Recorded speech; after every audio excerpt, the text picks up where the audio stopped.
Religiously sourced bigotry toward gay men is very easy to find in the South, not just in the South, but it seems like it's worse there. But I actually wanted to ask if you found any of that, obviously not religiously sourced, but if it's showing up in the atheist and the secular community as well. And more specifically, if there's anything about the LGBT experience or people that is being perceived incorrectly or the way they're being treated is incorrect from the secular and atheist side.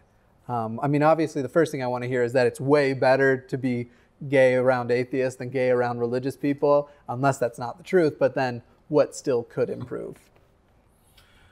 I mean, it's definitely much, much better for the people that I've run into, like with the Atheist Community of Austin, or down here in San Antonio with FACT, the Freethinkers Association of Central Texas, and the friends that I've made. It's definitely, it's not an issue, me being gay, and I think that's the way it is in largely across the board for a lot of people that are gay and lesbian. I think though, from what I see, it's gay and lesbian. That's usually not an issue for most people, even bi as well. But it starts to come, it starts to have some dissonance when you start to get to people that are trans, people that are asexual, or things that are not as common or not as heard about. That people still kind of struggle to either understand from, like, just understand period, or have not really explored or had experience with, or have friends or family members that they can relate to. And because a lot of people have had, a gay cousin by now, or a lesbian, brother, not brother, but sister, or something like that. It's, you've had those interactions and you've been around them enough to where it's kind of normalized that. So it's nothing too out of the box. But then when you come across someone, your friend or associate or whomever, that says that, oh, they're asexual, some people don't even know how to process that, or what that even means. Like, what does that actually mean? Well, what are you attracted to? Who are you attracted to? And it's, you have to have that conversation from scratch almost. Yeah, and it seems to me that with those non-traditional, which I would now, I guess, include gay and lesbian in at least becoming traditional orientations, but in these more non-traditional orientations and genders, that people are now, even on the atheist side, using the same arguments people were using, unfortunately, that I was using as a teenager before I saw the light, so to speak, in now regards to, they were using it back then about gays and lesbians, and now it's switched to the exact same arguments, but for people who are trans or non-binary or non-traditional orientations like asexual, pansexual.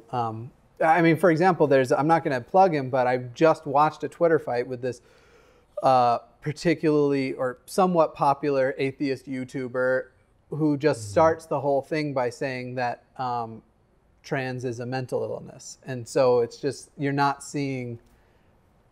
actually seeing an improvement of argument or the way people think. They're just shifting where they're pushing the arguments when they lose the past ones. And so it's discouraging, but I guess because of what happened with the gay side of things, so such a strange phrase to say, but on the gay side of things, what happened historically, which side's my gay side? This side. Anyway, sorry. On the gay side of things, it's encouraging. It's always your better side. Yeah, always, which is not into my part. It's where all this is happening. But it's encouraging to see the rapid response and improvement once it came out more that more people were gay and that this isn't as rare as you think and that it's okay and sexuality is a spectrum. I mean, once that kind of came out, that only took 10 to 15 years to go from everyone be in the closet to everyone be out and you're allowed to do things like Pride. Not to say that we're perfect now, but it's a lot better. Sure. I hope that is a pattern we can repeat with the rest of the T and the Q and LGBTQ community. Now I'm a rambling madman. We do this.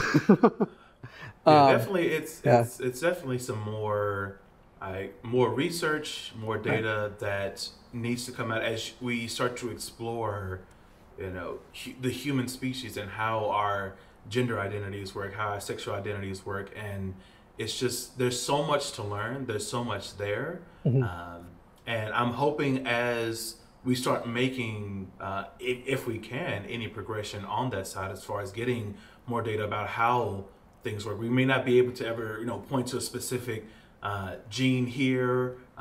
We may not ever get that far to say, oh, it's this one right here that actually controls that. And then if we put it in the CRISPR program and tweak this here, we can just do all these kind of things. Like we may never get to that point, but having more information about it is, I think, would be a much welcome thing. And hopefully as people learn more and they start to, get more experience and exposure to people that are not just gay and lesbian and bi, but are, the rest of that spectrum, the, QTI, AA, it's just a lot that's there, or pan. It's just a lot that's there, and a lot that people aren't exposed to. And when they are, initially, it's, people are taken aback, like, what is this? Or, this is a new thing. I didn't know about this. It's another letter. Oh, like, it's always interesting to Why hear. do I have to remember pronouns? That's my least favorite one. They've been dealing with that on the Talk Heathen show they had a couple of times, because they had a non-binary individual there trying to explain these things, and then people just became very hostile and shitty about it. And by the way, you can swear on this show, just so you know. If at any point you want to be like, and it's bullshit, you can totally. Whoa. I'm a professional, Jimmy. I'm a professional. I don't do that. I don't do that kind of shit. Not into the swear words. All right, that's fine. But next time Matt swears next to you at a person, you have to be like, Matt, be professional. I'm not sure if I can say that, considering the swearing that I did on the last Atheist Experience. I'm not sure if I can get away saying that. For sure. But yeah, so there's things to be encouraged by. There's some things to be discouraged by. Also, in relation to what you were saying, I think it's important to point out, biologically, we are learning a lot. What Phil, just because I can already predict what kind of hateful comments could be coming in as far as, see, they're just making it up. They can't point to anything. There are a lot of biological things we can point to that certainly play a part. Phil's point is more that we're not going to specifically go, it'll be on the 31st chromosome at this place that you're going to find the gay, but there certainly is a genetic component to orientation and to gender, and because it's a recent thing that we even look into, we're learning a ton, but we haven't gotten there yet. So I just don't want anyone to be like, yeah, see, there's no scientific basis for it. They're just doing what they feel like. Yeah, I would never make the assertion, like, even when people say, like, oh, I was born that way or something like that. In my experience, it definitely seemed that way, but that's just my anecdotal experience. But what I'm more interested in is the science behind that. Can we actually start figuring out, how that actually progresses, how that orientation develops, whether you're, straight or gay or whatever else, or anywhere in between. Let's find out some more information. I'm all about that life, and if somehow down the line they reach all this point, they reach the conclusion based on the preponderance of scientific evidence that, oh, it actually is a choice and it's done at this time, and I'll be like, oh, that's cool, but that changes nothing about me and my life and how I want to live it going forward. Like, this is me.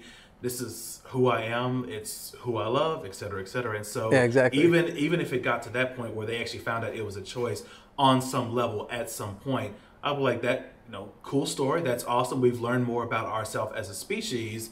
That doesn't change anything about me or my life. Let's rock and roll and keep going. So. And also, for anyone who might want to jump on that too, don't expect that to happen, because I mean, it almost seems it's almost settled science that it is some combination of nature and nurture. One thing that I think is the most interesting is learning more about the spectrum and the way that nurturing, you fall somewhere on the spectrum, nurture tends to narrow where you will go. That's certainly what happened for me.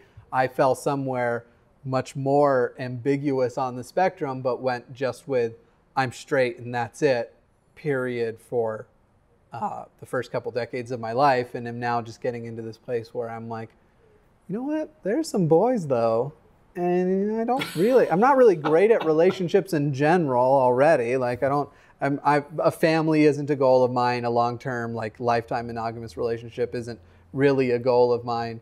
And I don't know. I just started actually being more curious about myself in the way. And so it'd be interesting to see a civilization where everyone is aware that they fall somewhere on a spectrum, and wherever you fall is fine unless you're damaging other people's lives somehow. But that, to me, wouldn't even be on that same spectrum. It'd be interesting to see what kind of people came out of that society.